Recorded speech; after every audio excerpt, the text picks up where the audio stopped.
देश भर में बीजेपी के मंत्री, मुख्यमंत्री, नेता, अभिनेता सब कह रहे हैं, अनुपम खेर, ये सारे टीवी अखबार कह रहा है कि भारत में जो तेल की कीमतें बढ़ रही है उसके लिए युद्ध जिम्मेदार है। क्या ये सच है या आपसे छुपाया जा रहा है? सोचिए, जब मनमोहन सिंह की सरकार थी तो अनुपम खेर से लेकर रूबिका लियाकत, सुधीर चौधरी, सारे पत्रकार रोज ट्वीट करते थे। मैं खुद उस समय टेलीविजन का हिस्सा था और 10 पैसे, 20 पैसे, 30 पैसे, 40 पैसे की भी बढ़त रात के 12 बजे अनाउंस करती थी सरकार की खबर न पता चले, और उसी समय बुलेटिन तोड़कर फिर से प्राइस हाइक की खबरें दिखाई जाती थी। अनुपम खेर कमेंट करते थे कि हमारा ड्राइवर आज लेट हो गया। मैंने पूछा क्यों, तो उसने कहा कि मैं तो साइकिल से आया हूं। मैंने कहा क्यों, तो 1 रुपए पेट्रोल के दाम बढ़ गए हैं, मैंने अपनी बाइक को 100 पीस में रखा है। रूबिका ट्वीट करती थी कि ओ माय गॉड, पेट्रोल का दाम नहीं बढ़ा, डीजल बढ़ा है 90 पैसा, 50 पैसा।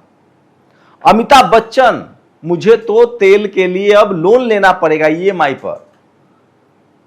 अक्षय कुमार, ये सारे लोग, डॉलर की जब कीमत बढ़ती थी तो जूही चावला कहती थी कि ओ माय गॉड, अच्छा हुआ मेरा अंडरवियर डॉलर नहीं है, नहीं तो वो रोज गिरता। आज डॉलर 96 के पार है। तो क्या ये सब युद्ध की वजह से है? और क्या बीजेपी के जो नेता हैं, कोई जो मुख्यमंत्री बाइक से चल रहे हैं वो बाइक से ही चलते हैं? क्या सचमुच गृह मंत्री 2 गाड़ियों से चलते हैं?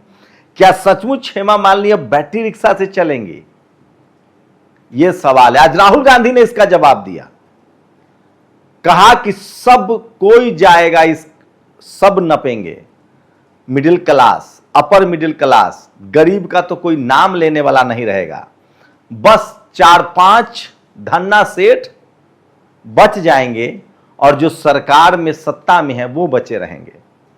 और क्या सचमुच युद्ध की वजह से हो रहा है? आपको बता दूं कि आज भी भारत कई देशों को तेल सप्लाई करता है। जो रिफाइंड तेल मंगाया जाता है, रिफाइन होता है, भूटान को जाता है, बांग्लादेश को जाता है, नेपाल को जाता है, श्रीलंका को जाता है। सस्ते में 70-75 रुपए के रेट में इस तेल इन कंपनियों को मिलता है। हमारी कंपनियां वहां पेट्रोल पंप चलाती हैं क्योंकि इनके पास रिफाइनरी है। भारत में रिफाइनरी मुकेश अंबानी के पास है, एचपीसीएल के पास है, सरकारी रिफाइनरी भी है, मुकेश अंबानी के पास भी रिफाइनरी है, और वो सस्ता तेल बेचते हैं दुनिया भर के देशों को। लेकिन आपको आज फिर से तेल की कीमत बढ़ गई है। अगर ये युद्ध की वजह से है तो ईरान के विदेश मंत्री ने साफ कहा कि भारत से हमारा कारोबार था तेल का, लेकिन पता नहीं क्यों भारत ही हमसे तेल नहीं खरीद रहा है। किसके दबाव में है मुझे नहीं पता। हम तो पेमेंट भी रुपए में लेते थे और मेरा पैसा भी बैंक में पड़ा रहता था, भारतीय बैंक में। खुद रूस के विदेश मंत्री जो भारत आए हुए थे उन्होंने कहा कि हम तो भारत को तेल देने के लिए तैयार हैं, लेकिन भारत ले नहीं रहा है। तमाम टेलीविजन चैनल, अखबार खबरें चला रहा है कि ट्रंप ने कहा है कि अब रूस से तेल खरीदने की मियाद खत्म। अब भारत सरकार की तरफ से जवाब आया है कि हम रूस से तेल खरीदते रहेंगे। तो देर कहां हो रही है? क्यों देर हो रही है? खरीदिए ना ईरान और रूस से तेल। अब बता रहा हूं हो क्या रहा है। यह सच है कि ईरान और अमेरिका के बीच जो युद्ध चल रहा है, और अब तो युद्ध नहीं, अभी शीत युद्ध चल रहा है, इजराइल उसमें शामिल है। इजराइल ने फिर लेबनान पर हमला किया, लेकिन सच्चाई क्या है तो सुनिए। 28 फरवरी से युद्ध शुरू हुआ। उससे पहले तमाम खाड़ी देशों से भारत तेल लेता था, लेकिन वो कारोबार पेट्रो डॉलर में होता था, मतलब डॉलर में। अमेरिका ने इसलिए दुनिया के तमाम देशों पर प्रतिबंध लगा रखा था क्योंकि ईरान जो है वो डॉलर में कारोबार नहीं करता था, वो अपने करेंसी में कारोबार करता था। वो कहता था हमारी करेंसी में दो, इसीलिए अमेरिका की जलन थी। साथ ही रूस जो है वो भी अमेरिका की करेंसी में डील नहीं करता था, वो भी अपने करेंसी रूबल में पैसा लेता था। तो डोनाल्ड ट्रंप, आप जानते हैं, उसके नस नस में व्यापार है। बिल्डर था, अब राष्ट्रपति बन गया।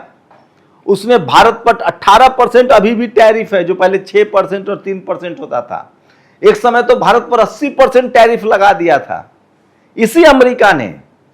लेकिन सोचिए, हमारे यहां कोई बात करने के लिए तैयार नहीं है। कोई टीवी अखबार ये नहीं बताएगा आपको। खूब युद्ध की खबरें दिखाई जा रही ताकि मुस्लिम समाज वो खबरें देखें। टेलीविजन चैनल छप्पर फाड़ रहे हैं, लेकिन ये सारी बातें नहीं बताएगा। ईरान से और रूस से अमेरिका ने तेल खरीदना प्रतिबंधित कर दिया भारत को। भारत के साथ ट्रेड डील किया और कहा कि आप नहीं खरीद सकते हैं। लेकिन इसी बीच जब युद्ध हुआ और जब होर्मुज ईरान ने बंद कर दिया तो खाड़ी देशों के भी तोते उड़ गए, होश उड़ गए। उनका भी तेल होर्मुज होके ही आता था। ईरान ने साफ कह दिया कि युद्ध था तो होर्मुज बंद था। अभी भी होर्मुज खुला हुआ है। ईरान साफ कह रहा है कि हम उन तमाम देशों को तेल देना चाहते हैं जो भी चाहे हमसे खरीद सकता है, बस हम अमेरिका और इजराइल को तेल नहीं देंगे, वो होर्मुज बंद रहेगा उसके लिए। भाई दुश्मन देश है, उन पर हमला कर रहा है, वो कैसे तेल देगा? और अमेरिका की हालत बहुत खराब होने वाली है। लेकिन अमेरिका सोचिए, अमेरिका का अपना तेल उत्पादन भी है, उसने वेनेजुएला पर भी कब्जा कर रखा है, वहां भी तेल आएगा। और वहां मुकेश अंबानी ने अपनी रिफाइनरी की भी बात कर दी है। अब हमारे जो अडानी साहब है वहां वो भी $10 बिलियन लगभग 90,000 करोड़ रुपए इन्वेस्ट करने वाले, इन पर एक केस था घुसखोरी का, उसको मैनेज करने के लिए ये सब खबरें चल रही हैं। $10 बिलियन को कहा कि हम आपके यहां इन्वेस्ट करेंगे, हम पर से केस हटा लीजिए। अखिलेश यादव ने भी कहा है कि लोग तो विदेश में भी केस हटा ले रहे हैं, योगी जी अपने देश में केस हटा ले रहे हैं। अब यह वजह है कि अब अमेरिका ने बैरिकेडिंग शुरू कर दी है। दरअसल ईरान लगातार कह रहा है कि हम अमेरिका को तभी होर्मुज से आने जाने देंगे जब वो हम पर हुए हमले की भरपाई करेगा, जिसकी कीमत कम से कम $300 बिलियन है। $300 बिलियन अगर हर्जाना देगा अमेरिका, जिसको उसके स्कूल उड़ाए हैं, अस्पताल उड़ाए हैं, रिफाइनरी उड़ाए हैं, तब जाकर ईरान जो है वो होर्मुज खोलेगा अमेरिका के लिए और इजराइल के लिए। अभी बाकी देशों के लिए खुला है, बस शर्त है कि $2 मिलियन आपको टैक्स देना पड़ेगा। होर्मुज खुला हुआ था, अब होर्मुज पर बाकायदा ईरान का कंट्रोल है और ईरान कह रहा है कि हम पर हमला हुआ है और जिन देशों ने इस युद्ध के दौरान अमेरिका की मदद की है, इजराइल के साथ खड़ा रहा है, उनसे तो हम टैक्स लेंगे। हमारे प्रधानमंत्री ठीक युद्ध से 2 दिन पहले इजराइल चले गए थे, पता नहीं किसने आइडिया दिया था, जाके हो आइए, मदरलैंड फदरलैंड बोल आए। अब उसका खामियाजा देश को भुगतना पड़ रहा है। साथ ही ईरान अब भी कह रहा है कि चाबहार बंदरगाह हमने दिया था आपको, हमें आपसे कोई दिक्कत नहीं है, आप तेल का कारोबार कीजिए। भारत के लोगों ने इस युद्ध में हमारा नैतिक समर्थन किया है। आपको पता ही है मुस्लिम समाज ने धरना प्रदर्शन किया था, चीन में आजकल सोशल मीडिया सब खबरें जाती हैं। वो कह रहे हैं आप हमसे तेल लीजिए, लेकिन आप पता नहीं क्यों तेल नहीं ले रहे हैं।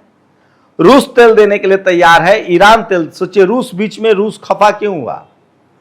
भारत की कुछ कंपनियां, जिसमें मुकेश अंबानी की भी कंपनियां, वो रूस से तेल लेती थी और दुनिया के यूरोप के देशों में तेल बेचती थी। वहीं से रूस जो है वो भड़क गया, कहा कि हमसे तेल ले रहे हो, क्योंकि रूस नहीं चाहता था कि यूरोप को तेल दे, क्योंकि यूरोप यूक्रेन युद्ध में यूक्रेन की मदद कर रहा है। तो रूस चाहता था कि हम यूरोप को तेल के लिए तरसा दे। यूरोप ने सीधे रूस से तेल न खरीदे, उस समय खाड़ी देश से भी वो तेल ले रहे थे। फिर रूस से भी उन्होंने तेल, रूस का जो अपने यहां कच्चा तेल आता था, जब रूस को पता चला कि यूरोप को तेल दे रहे हैं, तो उन्होंने कहा कि अब हम तुम्हें सही कीमत पर तेल देंगे, छूट वाला तेल नहीं देंगे, कम कीमत पर नहीं देंगे। और ईरान से हमने लेना ही बंद कर दिया।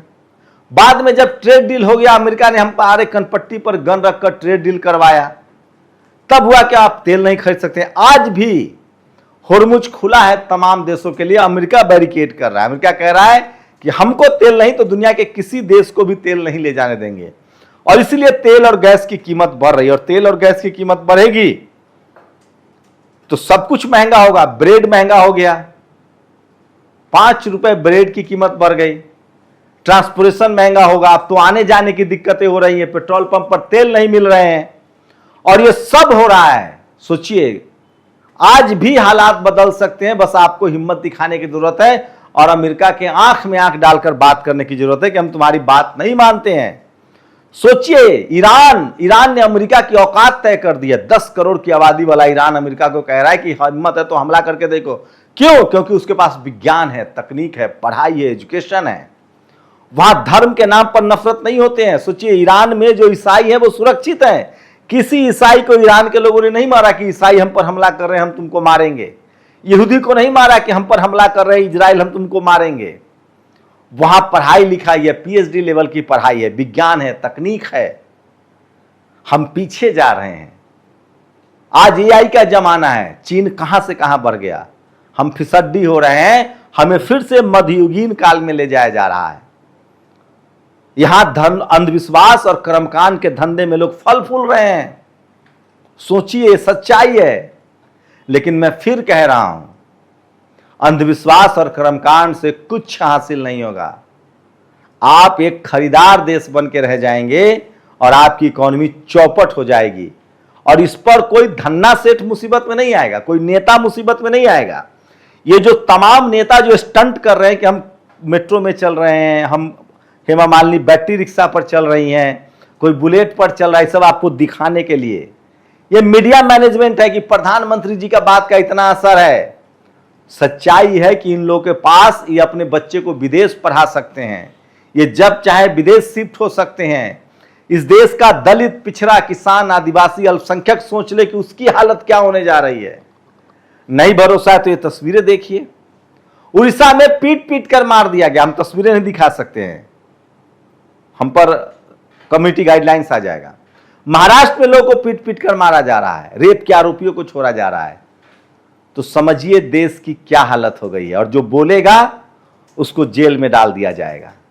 वही भारत दुनिया भर में दुहाई दे रहा है कि हमारे देश में संविधान है, फंडामेंटल राइट्स है। मैं बार बार कह रहा हूं, दुनिया में भारत की पहचान संविधान से, बुद्ध से और महात्मा गांधी से ही है, बाबा साहेब अंबेडकर से ही है। सोचिएगा जरूर। शुक्रिया। नेशनल दस्तक की आपसे गुजारिश है कि अगर इसको बचाना चाहते हैं तो नेशनल दस्तक को सब्सक्राइब करने के लिए रेड कलर के सब्सक्राइब बटन को दबाएं, फिर बेल आइकन की घंटी दबाएं। नेशनल दस्तक को बचाने के लिए बहुत जरूरी है कि हर खबर को शेयर करें, लाइक करें, कमेंट जरूर करें।